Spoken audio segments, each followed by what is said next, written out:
High বন্ধুরা, আজকে আমি দেখাচ্ছি কাঁচো তেঁতুল দিয়ে কিভাবে চিংড়ি মাছের টক বানাবে। প্রথমে কড়াটা গরম করে নিলাম, তারপরে খুব সামান্য তেলে চিংড়ি মাছগুলো ভেজে নিলাম। ভেজে এবার আমি চিংড়ি মাছগুলো নুন হলুদ মাখানো চিংড়ি মাছগুলো ভেজে তুলে নিলাম। এবার ওই কড়াতেই আবার একটুখানি তেল দিয়ে দেবো, সামান্য তেল দিয়ে দেবো। তেল দিয়ে তাতে সর্ষে ফোড়ন দেবো, খুব সামান্য তেল। এবার সর্ষে ফোড়ন দেবো। সর্ষে ফোড়ন দিয়ে তারপরে আমি কাঁচা তেঁতুলগুলো দেবো। দেখতে থাকো।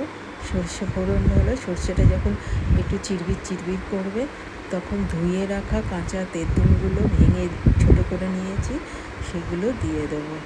এবার দেওয়ার পরে আমি একটু নেড়ে চেড়ে কাঁচা গন্ধটা দেবো। তারপর লবণ দিলাম, একটু লবণটা পরিমাণ মতো দিতে হবে, 1 চামচ মতন। আমি দুবার হাতে করে দিয়েছি।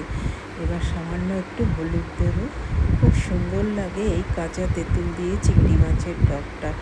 একবার হলেও তোমরা খেয়ে দেখার অনুরোধ রইল। দেখো, খুব ভালো লাগবে। তারপর নেড়ে চেড়ে ভাজতে হবে যতক্ষণ না পর্যন্ত কাঁচা তেঁতুলের গন্ধটা যাচ্ছে।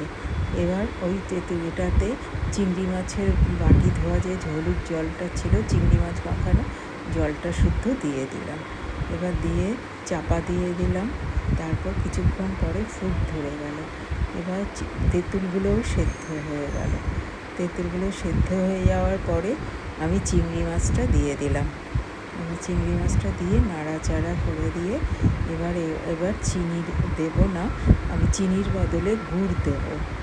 গুড় দিয়ে গুড়টাকে জলে গুলে নিয়েছি, আর বাকি যেটুকু ছিল একটু কাচিয়ে দিয়ে দিয়েছি। ব্যাস, হয়ে গেল চিংড়ি মাছের টক। এবার তোমরা যদি গুড় বেশি খাও, মিষ্টি বেশি খাও, মিষ্টি দেবে। আবার টক বেশি খেলে আর গুড় লাগবে না, এই পরিমাণেই দিলে হবে। তোমরা চিনিও ব্যবহার করতে পারো, মিষ্টিও ব্যবহার করতে পারো। মিষ্টিটাই হচ্ছে আসল জিনিস। তার মধ্যে একটু চেরা কাঁচা লঙ্কা দিয়ে দিলাম, গন্ধটা আসবে, আর টক মিষ্টি ঝাল দিয়ে সুন্দর খেতে লাগবে। শেষ পাতে অবশ্যই করে দেখো। Thanks for watching.